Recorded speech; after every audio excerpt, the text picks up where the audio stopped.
오늘 말씀은 잠언 9장 1절부터 18절까지 말씀입니다. 잠언 9장 1절부터 18절까지 말씀입니다. 저희가 읽는 것은 1절부터 6절까지만 읽도록 하겠습니다. 다 찾으신 줄 알고 제가 봉독하겠습니다. 지혜가 그의 집을 짓고 7 기둥을 다듬고 짐승을 잡으며 포도주를 혼합하여 상을 갖추고 자기의 여종을 보내어 성중 높은 곳에서 불러 이르기를 어리석은 자는 이리로 돌이키라. 또 지혜 없는 자에게 이르기를 너는 와서 내 식물을 먹으며 내 혼합한 포도주를 마시고 어리석음을 버리고 생명을 얻으라. 명철의 길을 행하라 하느니라. 아멘. 오늘은 우리가 지혜의 초대에 응하라라는 제목을 가지고 하나님 말씀을 함께 나누기 원합니다. 오늘 우리가 이제 잠언 9장 말씀을 이제 보게 되는데, 이 잠언에 크게 이제 3가지 섹션이 있습니다.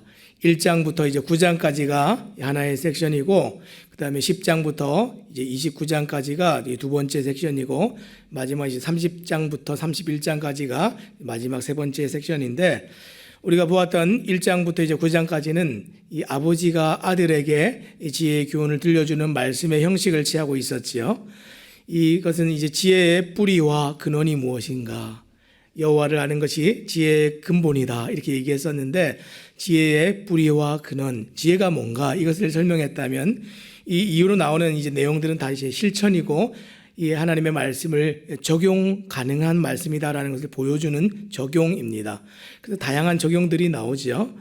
그것이 이제 뒤에 나오는 두 번째 섹션이고, 마지막 이제 30장부터 31장은 이때까지 얘기했던 모든 지혜들을 정리하고 요약해 주는 것으로 잠언이 그렇게 끝나고 있습니다. 자, 그래서 오늘 우리가 보는 이 9장은 지금까지 아버지가 아들에게 전한 지혜에 관한 말씀의 이제 결론입니다. 이 지혜는 때로는 평생의 배우자로 또는 귀부인으로 인격화해서 묘사를 했었는데, 지금 어떤 사람들입니까? 너무 소중하고 귀한 사람으로 그렇게 지혜를 묘사했습니다. 오늘 9장은 인격화했던 그 지혜를 더 자세하게 설명해 주고 있습니다. 이 지혜는 창세 이전부터 존재했고 하나님의 창조에 있어서 그 지혜가 동원되었던 것을 우리가 생각합니다. 창조 사역에 있어서 하나님과 동역했던 이 지혜가 세상에 내려와서 지금 어떻게 하냐면 잔치를 베풀고 사람들을 초청하고 있습니다. 그런데 오늘 말씀 앞에서는 계속 음녀로 표현되었던 미련한 여인도 지금 비슷한 모양으로 잔치를 준비하고 사람들을 초대하고 있습니다. 지금 음녀가 어떻게 합니까? 지혜를 모방하고 비슷하게 흉내를 내고 있습니다. 이 땅을 살아가는 모든 사람들은 반드시 오늘 우리가 보게 되는 이 2가지 초청에 초대를 받게 되는데, 둘 중에 하나를 선택해서 응하며 살게 됩니다. 이 극단적인 2가지 초대를 보여주면서 오늘 아버지가 아들에게 진짜로 하고 싶은 말이 무엇입니까? 아버지가 말을 한다면 만약 이런 거겠죠. 아들아, 더 좋은 것이 무엇인지, 바른 것이 무엇인지 분명히 알고 망하지 않고 복이 되는 쪽을 선택하는 지혜가 있어라. 듣는 지혜가 있어라. 아버지가 하고 싶었던 얘기는 아마 이걸 겁니다. 자, 먼저 오늘 지혜가 그럼 어떻게 초대를 하고 있는지 살펴보도록 하겠습니다. 그래서 오늘은 이제 크게 3부분으로 볼 텐데, 지혜가 어떻게 초대하는지, 또 이 지혜를 모방하고 흉내내는 음녀는 어떻게 초대했는지, 그럼 우리는 어떤 선택을 하고 살아가야 될 것인지 한번 살펴보도록 하겠습니다. 1절 말씀입니다. 지혜가 그의 집을 짓고 7 기둥을 다듬고, 이렇게 얘기했습니다. 먼저 지혜가 자기의 집을 짓고 집이 완성되자 기다렸다는 듯이 곧 어떤 준비를 합니다. 2절 말씀해 보니까 짐승을 잡으며 포도주를 혼합하여 상을 갖추고, 지금 짐승을 잡고 포도주를 준비하면서 무엇을 합니까? 잔치를 준비하고 있습니다. 여러분, 집이라는 것은 우리가 편안하게 쉴 수 있는 곳이죠. 근데 그 집이 어떤 집이었습니까? 7 기둥이 있는 집, 튼튼하고 무너지지 않을 그런 집을 준비를 하는데, 그 집에서 어떤 일이 벌어집니까? 이 잔치를 준비하고 이 잔치를 위해서 모든 것이 예비되어집니다. 그리고 이제 3절에서 이제 6절까지 내용을 보니까 잔치에서 함께 먹을 사람들을 초청하기 시작합니다. 그러면 이 잔치에서 초청할 사람들 어떻게 초청했습니까? 3절 말씀해 보니까 자기의 여종을 보내어 성중 높은 곳에서 불러 이르기를 이렇게 얘기했습니다. 지혜가 여종을 성 높은 곳에 보내서 모든 사람들이 다 들을 수 있도록 그러한 방식으로 사람들을 초청합니다. 지혜가 잔치를 준비하고 사람들이 자기를 스스로 찾아올 것을 기대하면서 소극적으로 그렇게 기다리고 있지 않습니다. 어떻게 했습니까? 정말 적극적으로 한 사람도 빠짐없이 이것을 듣기를 바라면서 적극적으로 그렇게 초청하고 있습니다. 이 지혜는 정말 적극적이고 능동적으로 사람들의 생활권 안으로 삶의 중심으로 들어와서 자기의 집을 짓고 거처를 마련하고 그것도 모자라서 높은 곳에 가서 사람들을 불러 초청하지요. 그리고 모든 잔치의 준비가 끝나는데 이 모든 잔치의 준비를 누가 했습니까? 지혜가 집도 마련하고 사람들도 초청하고 모든 잔치를 배설하고 준비하는 이 모든 것을 지혜가 했습니다. 모든 사람들은 그러면 어떻게 합니까? 그 잔치에 참여하기만 하면 되는 것이지요. 이 지혜의 초대는 마치 마태복음 22장에 우리 주님의 천국 잔치의 초대를 떠올리게 만듭니다. 지금 이 잔치에 초청받은 사람들은 누구입니까? 오늘 말씀의 4절과 6절을 보니까 지혜가 필요한 사람들을 초청했습니다. 지혜가 없어서 어리석고 미련한 사람들을 초청했습니다. 지혜가 없어서 갈 길을 모르고 잘못된 길로 가던 그 사람들을 불러서 초청했습니다. 어떤 사람들입니까? 실상은 진짜는 지혜가 없어서 멸망의 길로 가고 있는 그 사람들을 그 가던 길을 돌이켜서 꺾어서 바른 길을 갈 수 있도록 그렇게 초청하고 있는 모양이 지혜의 초청입니다. 그들에게 오늘 지혜가 지금 약속을 하는데 무엇을 보장하고 약속하고 있습니까? 오늘 6절 말씀해 보니까 어리석음을 버리고 생명을 얻으라 명철의 길을 행하라 하느니라. 어리석음을 버리고 돌이켜서 돌아오면 생명을 얻는다 그랬습니다. 명철을 얻는다 그랬습니다. 어리석음을 버리고 이 잔치에 응한 자들에게 생명과 명철을 얻을 것이라 약속했습니다. 지혜의 잔치에 참여하여 먹고 마시는 자는 생명을 얻습니다. 어떤 생명입니까? 영원한 생명을 하나님께서 주시겠다 이렇게 약속하십니다. 그리고 그 생명을 얻은 자는 그 생명을 얻은 삶에 합당한 삶으로 명철한 삶을 살게 되어질 것이다. 성경이 그렇게 얘기합니다. 오늘 하나님의 경외함으로 복음의 초청을 받은 사람들이 이와 같지요. 하나님의 지혜의 초청에 응함으로 예수의 살과 피를 먹고 마신 자들은 어떻습니까? 믿음으로 예수를 구주로 영접한 자들은 사망에서 생명으로 옮겨졌습니다. 생명을 얻었지요. 지각이 열려서 하나님의 섭리와 주권을 선명하게 이제는 보면서 살기 때문에 세상이 어떻게 돌아가고 세상의 중심이 무엇이고 세상을 다스리는 분이 누구인지를 알면서 살아갑니다. 이것을 이해하고 살아가는 것이 명철이고 성도의 삶에 합당한 삶이죠. 마치 우리의 삶과 너무나 흡사한 삶입니다. 새로운 생명을 얻게 되어서 살게 되는 이것이 하나님의 초청의 유일한 목적이고 오늘 잠언의 초청과 같이 값없이 주어지는 은혜의 초청입니다. 초대와 유익은 하나님의 초대와 마찬가지로 어떻게 합니까? 값없이 주어지는 초청. 이것이 첫 번째 지혜의 초청이었습니다. 반면에 오늘 미련한 여인으로 표현된 음녀의 초대는 어떻습니까? 오늘 우리가 뒤에 길어서 다 읽지는 않았지만 음녀의 초청은 이렇습니다. 지금 이 구조가 샌드위치 구조라서 이 지혜의 초청이 있고 가운데 이 선택에 대한 문제가 있고 맨 뒤에 이제 음료의 초청이 있는데 우리가 이 지혜의 초청과 좀 비교를 하기 위해서 맨 뒤에 나오는 이 음료의 초청을 먼저 좀 살펴보겠습니다. 이 두 번째 이 음료의 초청, 지혜를 모방하고 있는 초청은 어떻습니까? 이 13절 말씀에 보니까 이 여자의 정체는 사람들에게 줄 수 있는 아무런 유익이 없는 여자입니다. 13절 말씀을 읽어보면 이렇습니다. 미련한 여인이 떠들며 어리석어서 아무것도 알지 못하고. 이 여인이 막 떠드는데 큰 소리를 외쳐서 막 지혜를 모방하죠. 지혜도 막 큰 소리로 외쳤잖아요.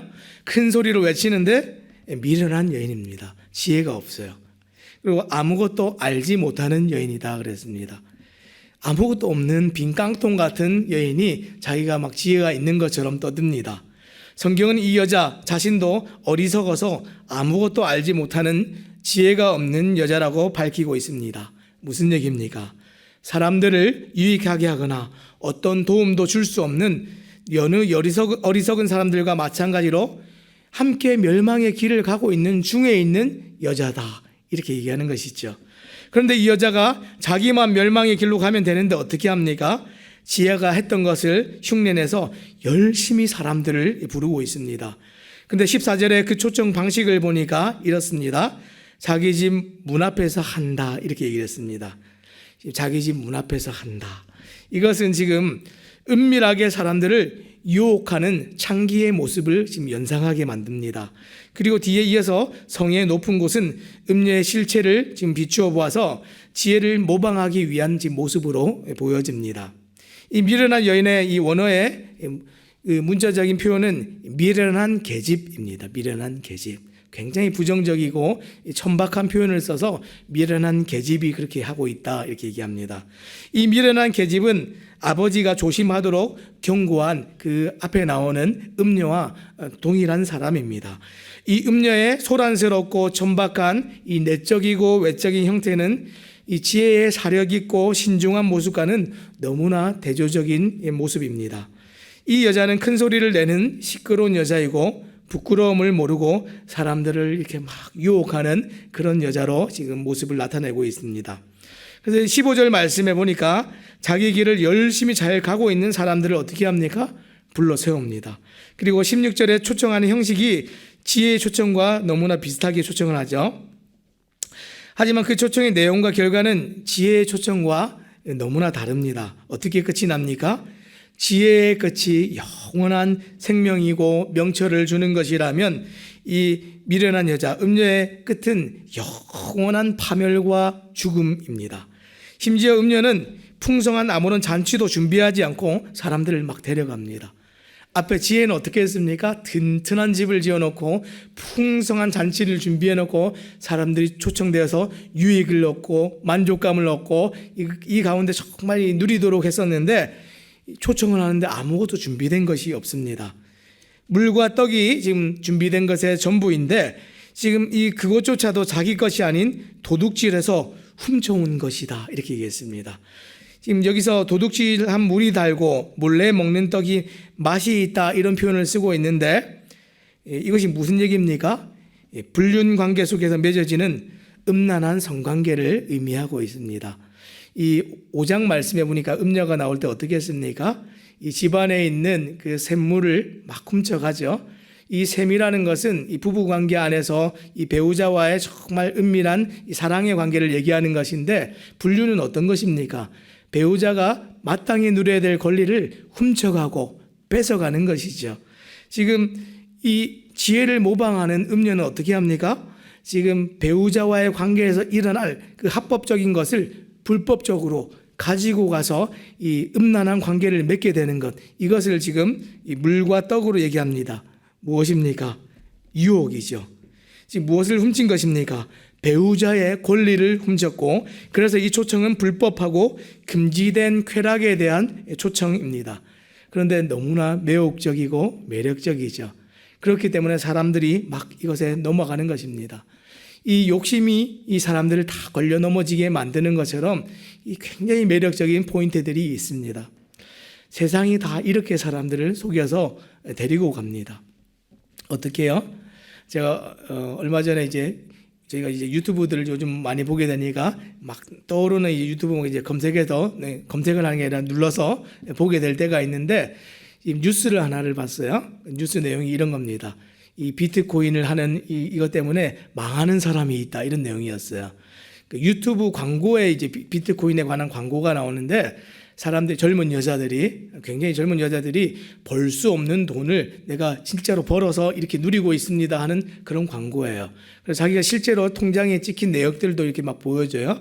제가 한 달 만에 25억을 벌었어요. 그러면서 막 2억이 넘는 자동차를 막 타고 다니고 이런 모습을 막 보여줍니다.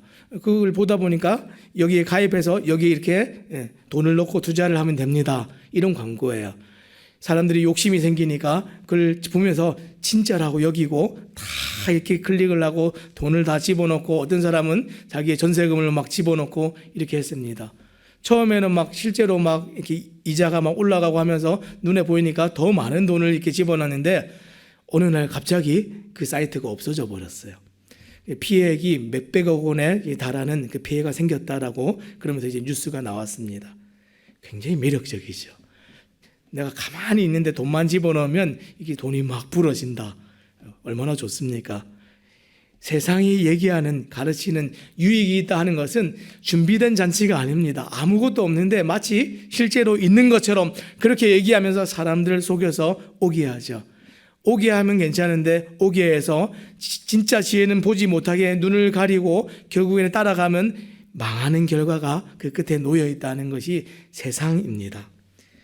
불법한 초대이고 금지된 쾌락에 대한 초청이죠. 결국 이 초청에 응한 결과가 무엇입니까? 스스로 죽음의 자리에 내던져지게 됩니다. 그래서 마지막 이 18절 말씀에 보면 뭐라고 되어 있습니까?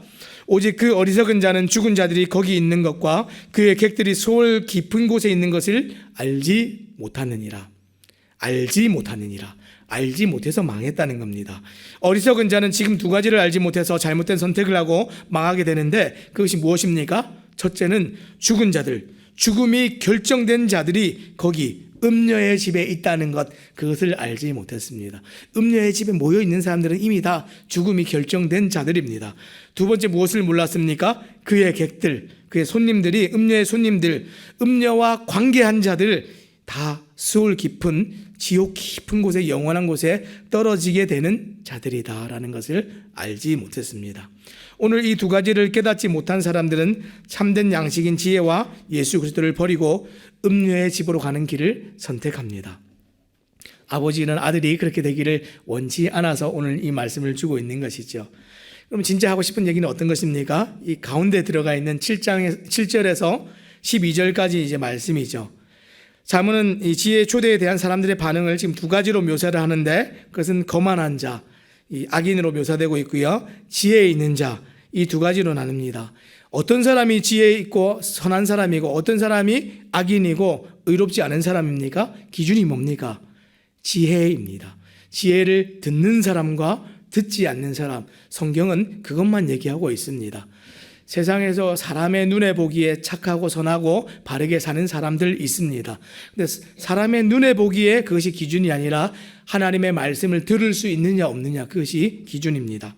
그래서 거만하고 악한 자는 사실 지혜자보다 더욱 지혜가 필요한 자임에도 불구하고 어떻게 합니까? 지혜를 거부했습니다. 어느 정도로 거부합니까? 지혜를 전하는 자를 능욕하고 흠을 잡고, 7절 말씀에 그렇게 얘기하고 또 8절에 뭐라고 합니까?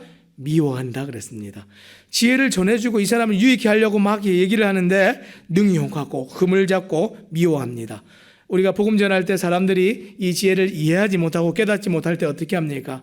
도리어 이 복음 전하는 사람들을 다 공격하죠. 그래서 6절 말씀에, 마태복음 7장 6절 말씀에 이렇게 얘기했습니다. 거룩한 것을 개에게 주지 말며 너희 진주를 돼지 앞에 던지지 말라. 그들이 그것을 발로 밟고 돌이켜 너희를 찢어 상하게 할까 염려하라. 거만한 사람들은 진짜로 가르치기가 너무 어려운 사람들입니다.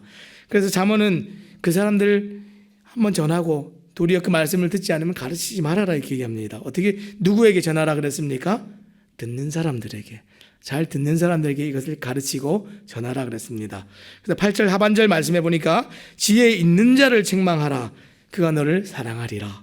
9절 말씀에는 지혜 있는 자에게 교훈을 더하라. 그가 더욱 지혜로워질 것이요 의로운 사람을 가르치라. 그의 학식이 더하리라.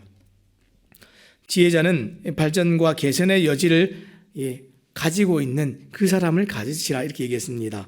겸손히 책망을 받을 줄 아는 그 사람을 가르치고 그 사람을 초청하라 그렇게 얘기했습니다. 그러면 성경이 말하는 지혜가 무엇입니까?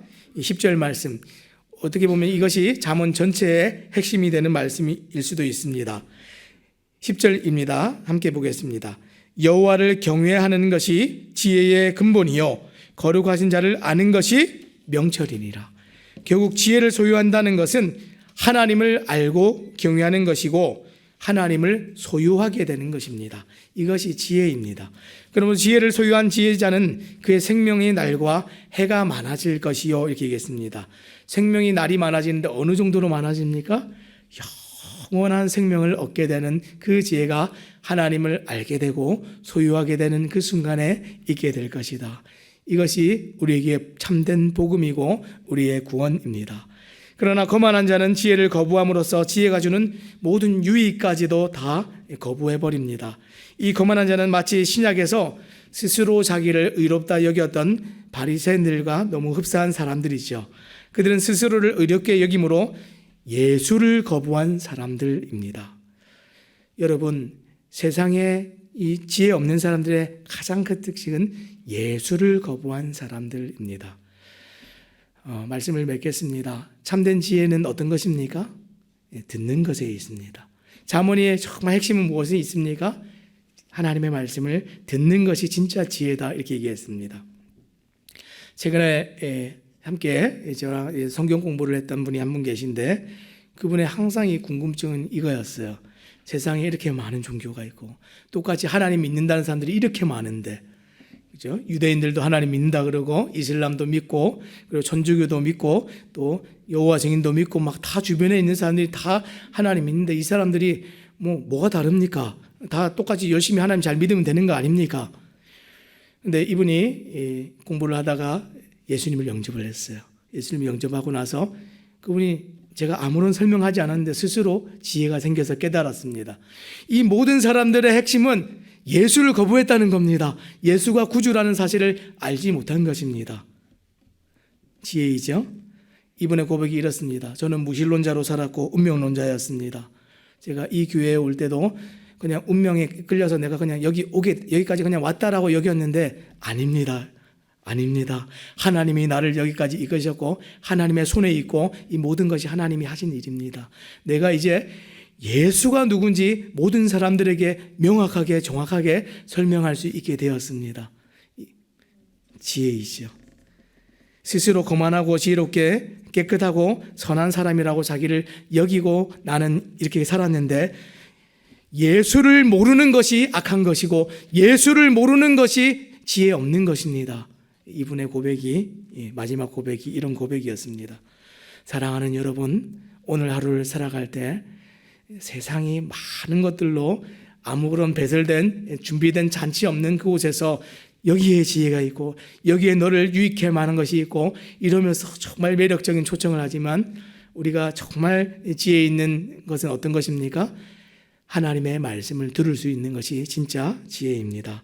그분을 구주로 인정하지 않는 것은 미련한 것이고 이제 예수를 누구에게나 정확하게 설명하고 말할 수 있고 나눌 수 있는 그 사람이 진짜 사실 지혜자입니다. 오늘 하루를 살아갈 때에 지혜가 튼튼한 집을 지어놓고 하나님께서 세상을 지으셨던 그 지혜가 이 세상에 와서 정말 우리를 죄 중에서 다시 살려서 구원할 지혜로 나타나서 이것이 우리에게 복음이 되어서 오늘 여전히 사람들을 초청하고 있습니다. 이 초청에 수많은 사람들이 올 수 있도록 이 교회가 그런 초청을 하는 교회가 될 수 있도록 우리의 삶이 그런 초청하는 자들로서 살아갈 수 있도록 또 그렇게 오늘 하루가 주님 앞에서 빚어지기를 우리 주님의 이름으로 부탁드립니다.